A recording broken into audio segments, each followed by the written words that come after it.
Today on Growing Bolder, meet Mira Lehr, the pioneering environmental activist now in her late 80s who says it's not too late to save the planet. Human beings are amazing. You know, we have the capacity to make things right, and we still can do it.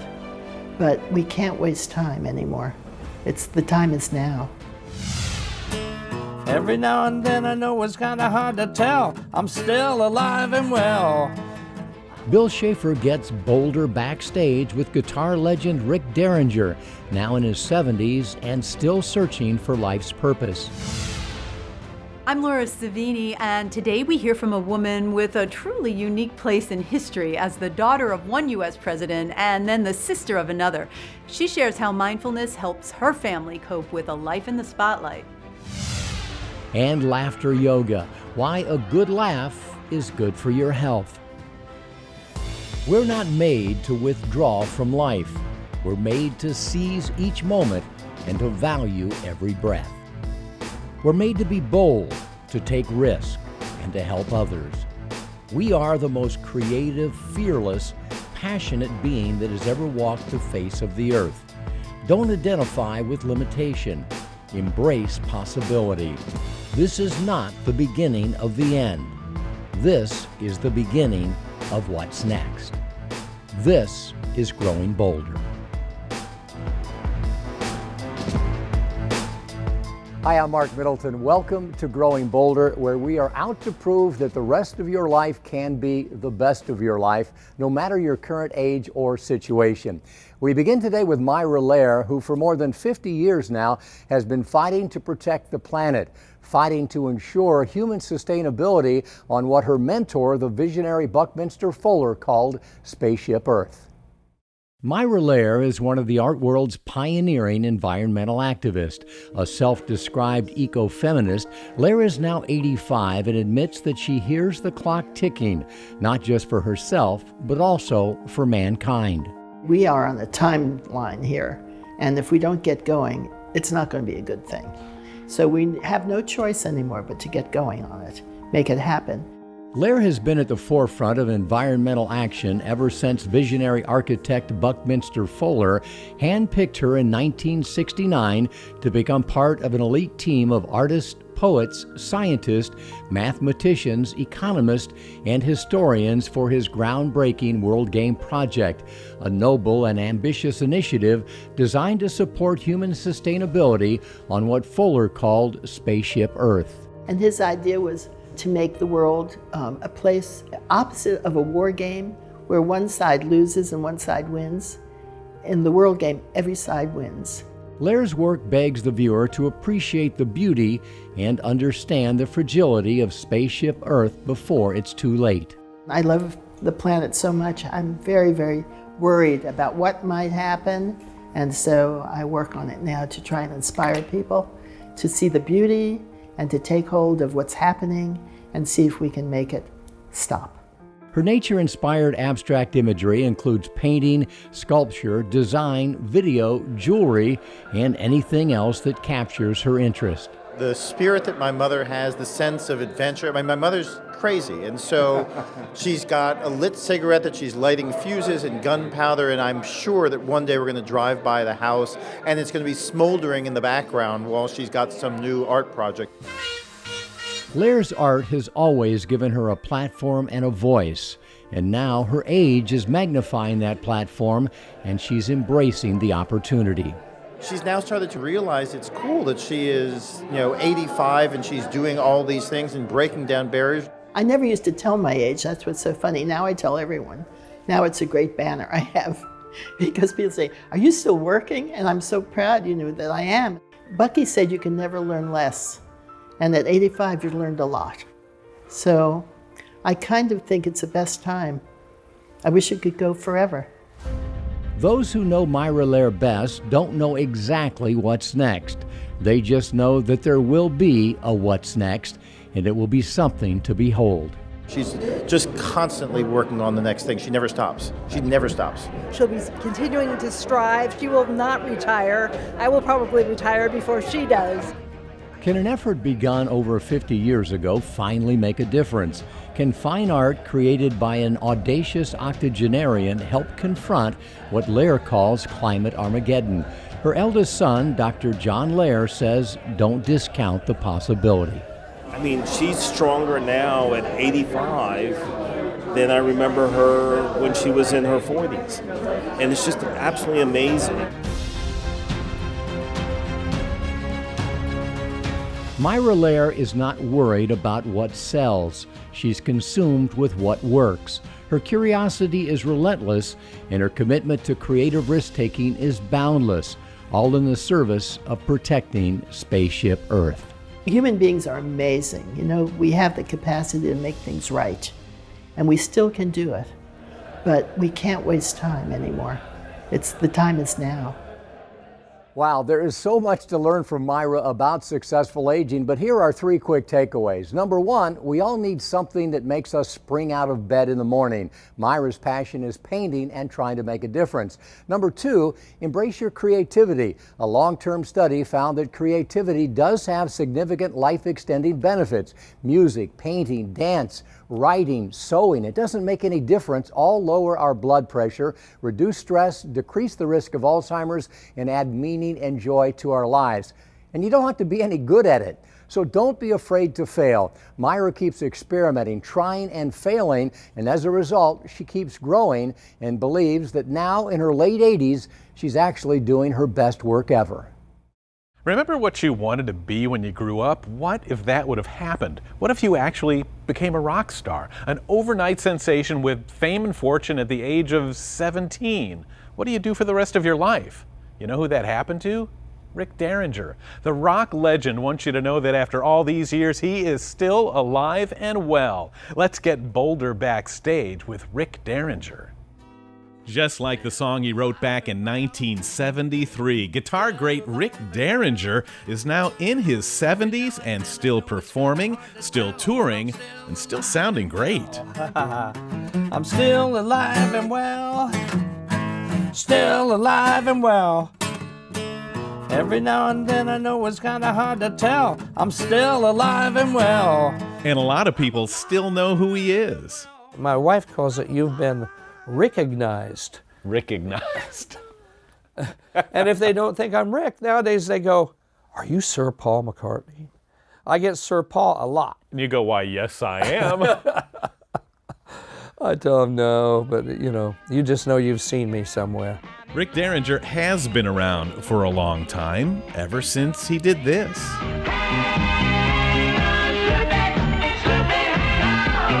It was 1965. Hang On Sloopy went straight to #1, and Rick was a rock star at the age of 17. So we figured, well, this business is a piece of cake. Nothing to this. So in some ways, we had nowhere to go but down. But Derringer would climb the charts again, this time on his own, with a song that became one of the party anthems of the 70s. By this point, everybody began to notice, and before long, those sizzling licks and musical instincts made him one of the most sought-after musicians in the industry. All kinds of artists reached out for a bit of the Derringer mojo, and they got it, giving him a big hand in creating some classics. Total Eclipse of the Heart, that's a huge record. I love being part of that. I produced the demos that got Cyndi Lauper her record deal, as a matter of fact. I discovered Weird Al Yankovic, did the first album without a record company. Barbra Streisand, the song Making Love Out of Nothing at All by Air Supply. I love the solo I played on that. Many Steely Dan songs. I'm playing on lots of stuff. Kiss. All of a sudden, the audience goes, wow, I didn't know he had that many hits. Did you ever struggle with the traps that a lot of people that get famous do? Did you have addiction issues? Oh. Did you lose yourself? I went, well, I feel happy that I was able to get out of those things. But yeah, I went through it all. We didn't have to ask for it. The people just have some of this. I tried it all, but I escaped from it all. I'm here. I'm still alive and well. And so I feel like I've been saved for a purpose. The longer I go on, like I said, we're all looking for our place in life. And I was given that talent to use it for something. Use that talent to reach people and let them know what it feels like to be good. Now, the sad part about it is, every time a songwriter writes a song, he thinks, oh man, this song is fabulous. And it's only until he unleashes it on the audience that he learns whether or not it really is fabulous. Because it's not about you, it's about, once again, transmission of this heart to them. So they'll tell you whether the song's great or not. Sloopy, I don't care what your daddy do. I'm not trying to go out there and prove anything anymore, but I was. When I was young, I wanted to prove, man, am I hot or what? But after a while, you just go, well, I've done that. I proved that. What replaces that? Maintenance is what comes next. But you do want to feel like, I made a contribution. I did a lot. Yeah, I know. I know that, though. I know that. And so do your peers. And that's right, too. Yeah, I've been very well accepted as a musician, and people know that. In the end, I feel really good about that. I can go anywhere in the world and play a concert, and somebody's going to show up. And they're also going to know your songs. They're going to know the songs. I'm still alive and well. And how's this for a little bit of breaking news? Rick Derringer is putting a band together that he wants to call the New McCoys. Guess you better hang on, Sloopy. Derringer's not done yet. I asked him if he had any advice, and he said just this: whatever it is that you do best, don't stop. More about this and other Bolder Backstage stories at growingbolder.com/TV. Hi, I'm Laura Savini. Mindfulness is something that everyone is talking about, and with good reason. Mindfulness simply means living in the moment, that you're not dwelling in the past or fretting about the future. The health benefits of mindfulness are tremendous. Stress and anxiety reduction for one, increased focus, lower blood pressure. This is just for starters. One of the country's leading mindfulness educators is Doro Bush Cook. Doro is the only person in history to be the sister of one U.S. president and the daughter of another. Mindfulness came to me at a time when I really needed it. And, I come from a family that is in the political arena, and a lot of stress comes with that. So when I became interested in mindfulness, my family was the first group of people that I shared it with. They took to it. I mean, I have a brother that was the President of the United States that now has found a passion in painting. That's his mindful activity, and he gets lost in it. Everybody finds their way, and I hope I had a small part in it. At the age of 66, President George W. Bush discovered painting, and critics say he's the real deal.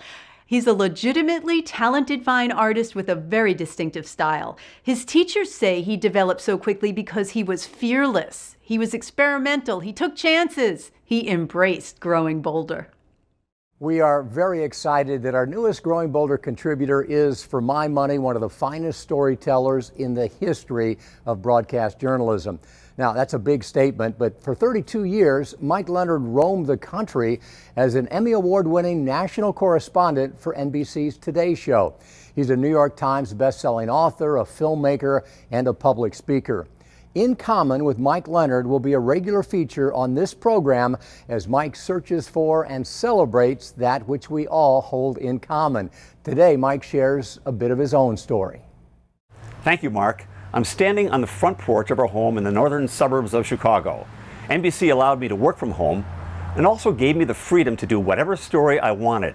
It was my choice. And what I chose to do surprised a lot of people in the TV news business.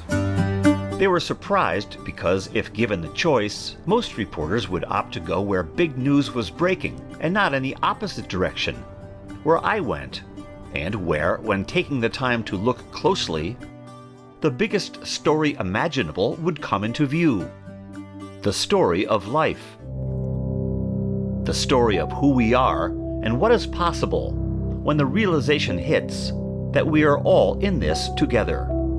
The best stories ever told were put in the sky. And if you really want to immortalize your heroes and the important morals of a culture and to say, to the next generation who we are and what it means to be us, you put that story in the sky. Oh, if you ain't been to nobody, baby, what I'm talking about.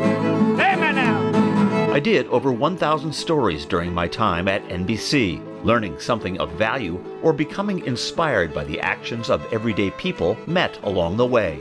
The real inventors don't travel the highway, they break off, make their own highway. In my travels, I have come to realize that everybody has a story. I love the older age because I know that my life has been a good one. Let's see you later, Brother Randy. Good to see you again. Nice meeting you. Nice ladies. Hey, Max. Everybody has insight.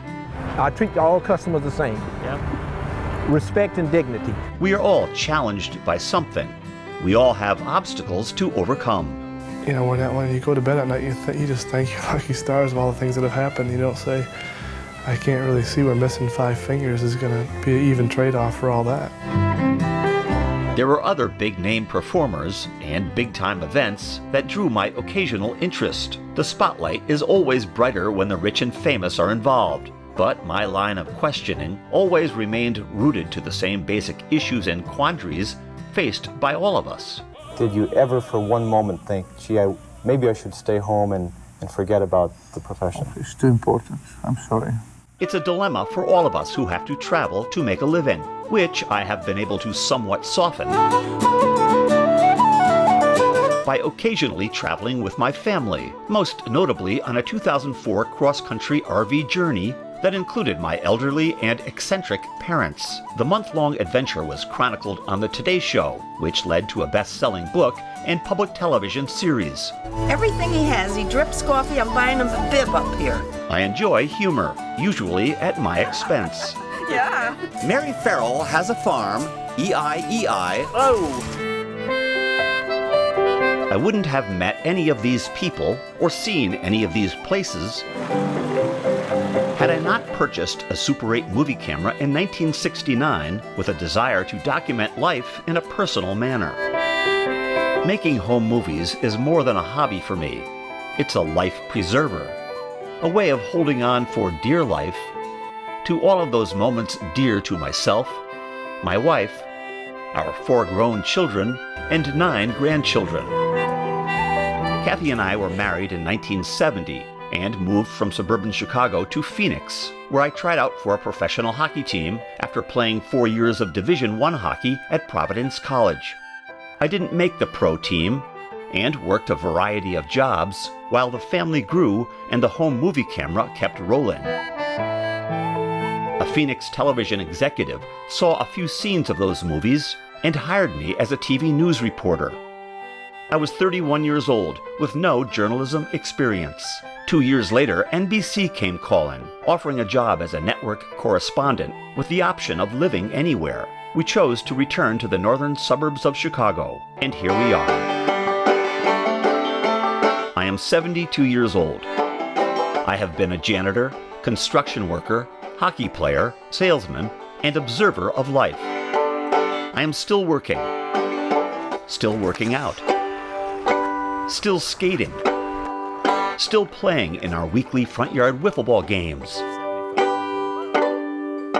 and still searching for more to see, more to celebrate. Why stop now when there is so much more to experience, so much more to share? Well, we all like to listen to music, to look at art, but if that's all you're doing, you are missing out. They're not spectator sports. You've got to do them. Whether you're good, bad, doesn't matter. There's a special joy in trying, discovering, improving that is so fulfilling. And if you can connect with others at the same time, man, that's finding your tribe. Country road, take me home. Hi, I'm Diane Lucas, and I found my tribe playing ukulele. I'm having a great time, I will tell you. This is the most fun, other than skiing, that I probably have ever had in my life. It's unbelievable. Music is an uplifter, it's a healer. I can come in having a not so great day, and I will tell you, by the time I leave a class, I am really, really having a good time.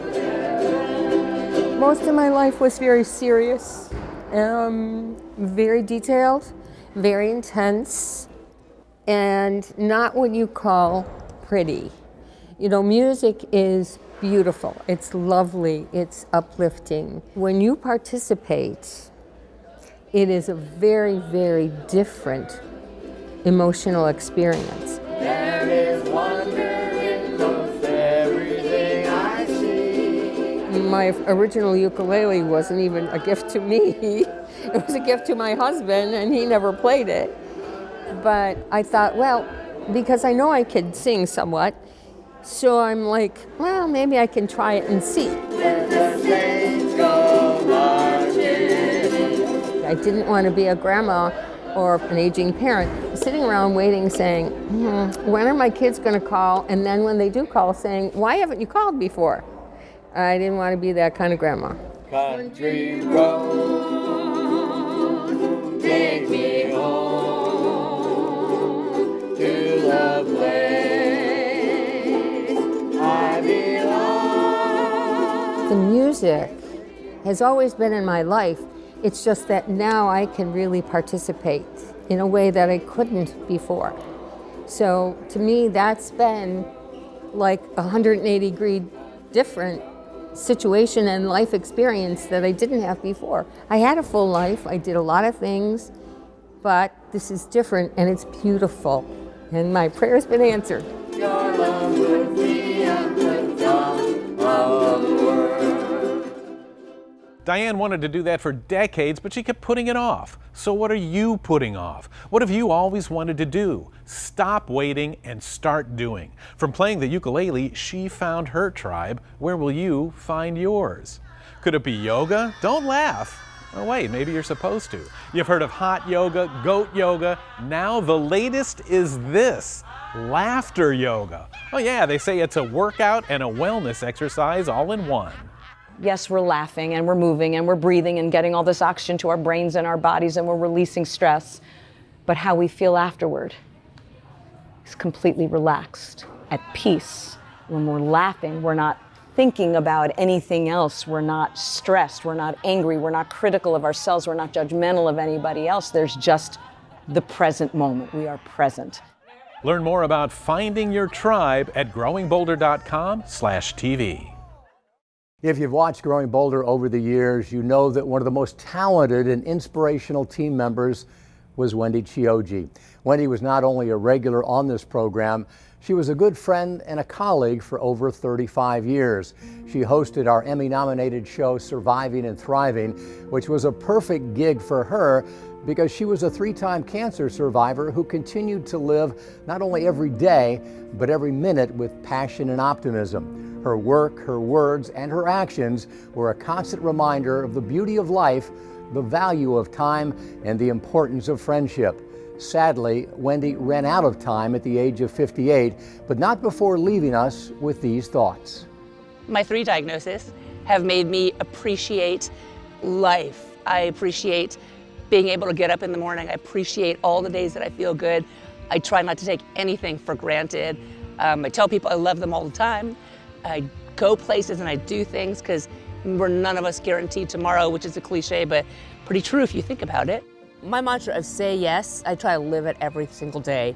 I will say that I still get frustration when I see friends and family, not naming any names, not taking full advantage of good health, of resources, of free time, and making their lives everything they can be. Because I would love to have that opportunity. I'd love to be able to count on 20 more years of traveling around the world and trying to visit many more countries and eating food in many more countries. I'm not gonna have that, I know that. I do these checks every once in a while, regret checks, to see if there's something that I wish I had done that I wish I hadn't done. And I really have no regrets. I have 0 regrets about the way that I've lived my life, particularly the last 5 years, because it's very, very rare, maybe it never happens, that I don't say yes. Wendy inspired everyone who knew her and those who just knew of her. She is missed every single day, but her legacy definitely lives on. She didn't just tell us how to live life, she showed us. She reminded us that we never really know if we will have a tomorrow. She reminded us that if we're over 55 or 60, we definitely have fewer tomorrows than yesterdays. She reminded us to switch off the autopilot that controls many of our day-to-day lives and to ask ourselves what's important, what really matters. And she reminded us to pursue that and forget the rest, like Mira Lehr does, like Doral Bush Cook does, and Rick Derringer and Mike Leonard and Wendy did. At some point, we all come to realize the value of every moment. Hopefully, we learn it while we can still do something about it, because the clock is ticking for all of us. Life is precious. Relationships are priceless. So what do you care about? Pursue that. Seize the moment. Carpe the hell out of this DM, because that's growing bolder. We'll see you next time.